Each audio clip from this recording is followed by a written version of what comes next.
Good morning, students. How are you? I hope you all are well. Welcome to Arpitsa class. So, today we are going to class 3 English chapter number 5. Class 3 English chapter number 5. So, the name of your chapter is Clouds. The name of your chapter is Clouds, यानी कि बादल. बादल हम लोग के poem है. यहाँ पे क्लाउड्स में बादल हैं. बादल को यहाँ पे वाइट शिप लिखा हुआ है, यानी कि बादल को यहाँ पर शिप के समान माना गया है. आप देखते हैं ना, जब बादल हवा में उड़ते हैं यानी आकाश में रहते हैं तो कई सारे आकारों के होते हैं. किसी का कुछ आकार है, किसी का कुछ आकार है, यानी कि कोई घोड़े की तरह लगता है तो कोई बकरी की तरह लगता है, कोई हमें भेड़ की तरह लगता है. तो यहाँ पे जो पोयम लिखी गई है, यानी कि जिस कवि ने लिखा हुआ है, किसने लिखा हुआ है? Christina G Rossetti. इन्होंने लिखा हुआ है. इनको बादल शिप के समान लग रहे हैं, यानी कि भेड़ के समान लग रहे हैं. तो उन्होंने क्या कहा है उन्होंने, white sheep on a blue hill, when the wind stop you all stand still.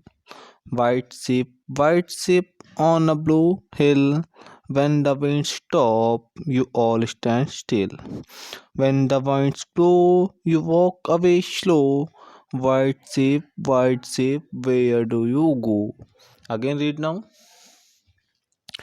White ship on a blue hill, when the winds stop you all stand still, when the winds blow you walk away slow, white ship where do you go.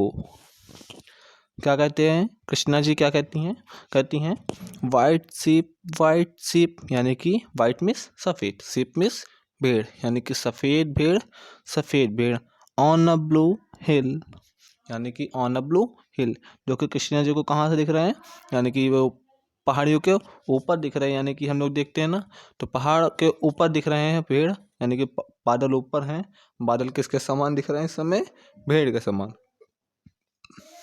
वो बादल हैं तो क्या कर रही हैं? White sheep on a blue hill, यानी सफ़ेद भेड़ जो कि कहाँ पर है? पहाड़ियों के ऊपर है. हिल मिस पहाड़ी, ब्लू मिस नीला, आप लोग जानते ही हैं.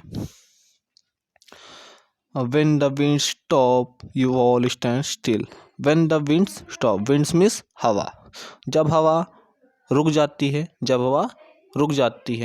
और तुम भी रुक जाते हो. You all stand still. Still means स्थिर होना, यानी कि बिल्कुल भी मूवमेंट नहीं करना या बिल्कुल सावधानी पूर्वक खड़े होना. स्टैंड मीन्स खड़े होना, यानी कि जब हवा चलना बंद कर देती है, हवा बहना बंद कर देती है तो तुम भी चलना बंद कर देते, तुम भी चलना बंद कर देते हो. तुम भी बिल्कुल एक जगह बिल्कुल स्थिर हो जाते हो, बिल्कुल कोई भी मूवमेंट नहीं करते हो. भाई बादल किसके सहारे चलते हैं? बादल का पैर तो है नहीं, बादल हवा से उड़ते हैं. जैसे जैसे हवा बहती है उसी तरह बादल भी उसी दिशा में बहते हैं.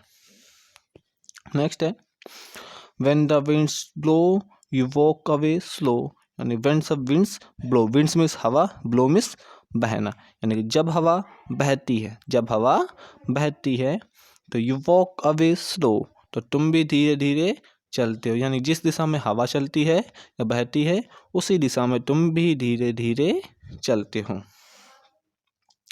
White sheep where do you go, सफ़ेद भेड़ तुम कहाँ जाते हो. यानी सफ़ेद भेड़ तुम इस हवा के साथ कहाँ जाते हो, यानी कहाँ तुम्हारा अंत है, तुम कहाँ जा कर के समाप्त होते हो. ये कवि पूछना चाह रहा है. किसने लिखा है इसे? Christina G Rossetti. Again read now poem आपको लर्न भी करनी है. इसे आपको नोटबुक पर भी लिखना है, फिर इसके हार्ड वर्ड हम भी लिखा देंगे बाद में आपके. तो again read now chapter. White sheep on a blue hill, when the winds stop you all stand still, when the winds blow you walk away slow, white ship where do you go. Again आप लोगों को पढ़नी है. एक बार हम बोलेंगे, एक बार आप लोगों को रिपीट करनी है. Okay, so ready? चलिए पढ़िए साथ में. हम एक लाइन पहले हम बोलेंगे, देन आफ्टर आप। White sheep on a blue hill, when the wind stop, you all stand still. When the winds blow, you walk away slow. White ship, where do you go? चलिए अब साथ में पढ़ते हैं again. White sheep on a blue hill, when the winds stop, you all stand still. When the winds blow, you walk away slow. White ship, where do you go? Thank you for watching the video. आप लोग ये poem learn कर लीजिएगा।